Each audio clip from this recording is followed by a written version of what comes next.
আমরা এই পর্বে আলোচনা করছিলাম গণ অধিকার পরিষদ ও জাতীয় নাগরিক পার্টির একীভূত হওয়ার সম্ভাবনা নিয়ে। এবার যে আমরা তৃণমূলের আলোচনা একটু ফিরতে চাই। বরিশাল থেকে আমাদের সহকর্মী ফেরদাউস সোহাগ আমাদের সঙ্গে যোগ দেবেন।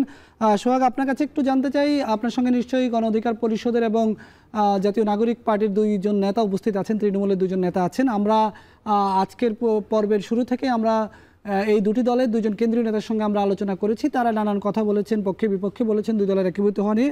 আমরা একটু তৃণমূলের ভাবনাটা শুনতে চাই, কারণ এই দুটি দল যদি এক হয় তাহলে তৃণমূলে আসলে শৃঙ্খলা থাকবে নাকি থাকবে না, নানা ধরনের সম্ভাবনার কথা কিন্তু শোনা যাচ্ছে।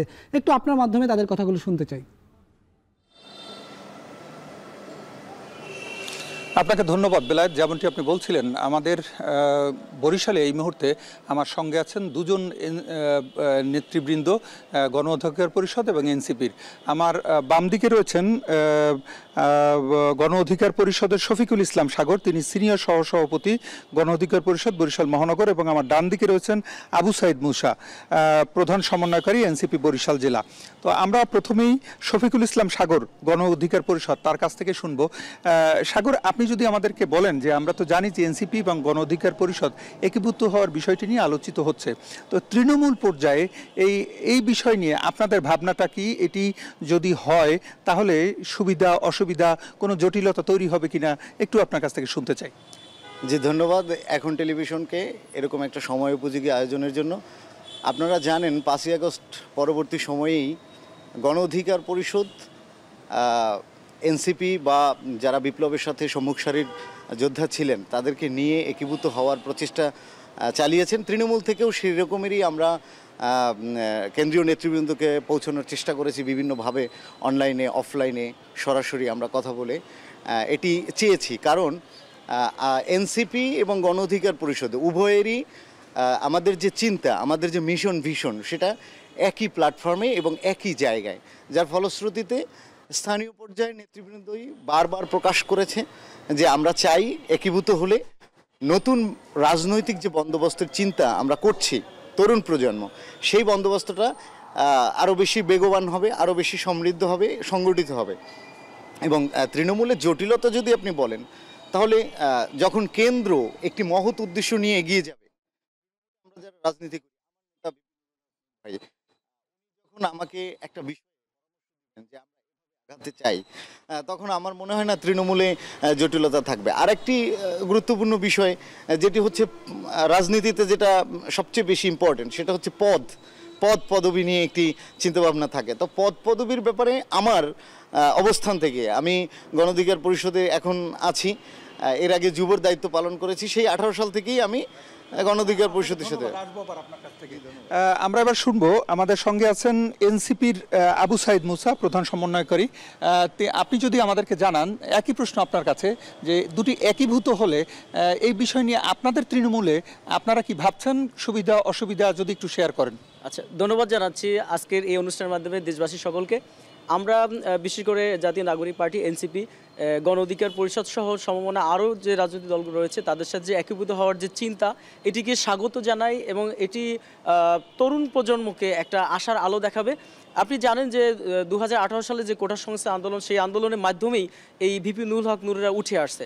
তো সেখান থেকে আজকে যারা এনসিপি নেতৃবৃন্দ আছেন, বিশেষ করে নাহিদ ইসলাম এবং আক্তার হোসেন যারা আছে সদস্য সচিব সহ, অনেকেই তখন একসাথে ছিলেন। এবং 2019 সালে যে ডাকসু নির্বাচন হয়েছিল, সেই নির্বাচনে ভিপি নুরুল হক নূর ভিপি হয়েছিলেন এবং আমাদের সদস্য সচিব আক্তার হোসেন তিনি সমস্যাপর সম্পাদক নির্বাচিত হয়েছিলেন। অতএব আমাদের দীর্ঘদিন থেকেই একটা বোঝাপড়া আন্ডারস্ট্যান্ডিং আছে। যদি এরকম হয় যে বৃহত্তর স্বার্থে, জাতীয় স্বার্থে আমাদের দুইটা দল যদি একীভূত হয়, আমি মনে করি আমার জায়গা থেকে যে এটিকে পজিটিভলি দেখছি এবং তৃণমূল পর্যায়ে এটাকে পজিটিভ দেখছে। এবং বাংলাদেশে বিদ্যমান যে ফ্যাসিবাদ ব্যবস্থা আছে, এই ব্যবস্থাকে বিলোপ করে নতুন যে রাজনৈতিক বন্দোবস্তের কথা আমরা বলেছি, সেই বন্দোবস্তকে শক্তিশালী টেকসই করার জন্য এবং স্বাধীনতা, মুক্তিযুদ্ধের চেতনা, সাম্য, মানবিক মর্যাদা এবং এবার আপনার কাছ থেকে আমরা ছোট করে শুনতে চাবো, খুবই সংক্ষেপে। সেটি হচ্ছে যে আপনাদের কিন্তু জেলা এবং উপজেলায় আপনাদের কমিটি রয়েছে। তো এই কমিটিতে নতুন করে যে একীভূত হওয়ার ফলে সবাই পদবি পেতে চায়, তো সেই ক্ষেত্রে আপনারা কোনো জটিলতায় পড়বেন কি না, আপনার ভাবনা কি? না, জটিলতায় খুব বেশি পড়তে হবে বলে আমি আশা করছি না, কারণ যেহেতু আমাদের মত এবং পথ মিলে গেছে, তা আমরা সমন্বয় করেই কাজ করব এবং নতুন বাংলাদেশ বিনির্মাণ করব। এটাই হচ্ছে আমাদের প্রথম এবং প্রধান লক্ষ্য।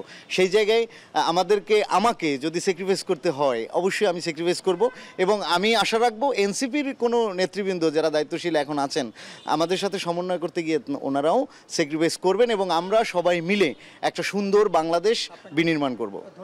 এবার সবশেষ প্রশ্ন আপনার কাছ থেকে, খুবই সংক্ষেপে আপনার কাছ থেকে শুনবো, যদি এই যে মত এবং পথের একাধিভুক্ত হওয়া এই বিষয়ে যদি আপনাদের কোনো সমস্যা, সুবিধা, অসুবিধা সুন্দর করে ছোট্ট করে যদি একটু বলেন। আচ্ছা, ধন্যবাদ। অবশ্যই আমাদের একটা গঠনতন্ত্র থাকবে, সেই গঠনতন্ত্রের আলোকে ঐক্যমতের ভিত্তিতে সর্বাধিক গণতন্ত্র চর্চার মাধ্যমে আমরা আমাদের নেতৃত্ব ঠিক করব এবং আমি বিশ্বাস করি যে যেহেতু অতীতে আমাদের একসাথে পথ চলা রয়েছে, আগামীতে সেই পথ চলা আরও মসৃণ এবং আরও সমৃদ্ধশালী হবে।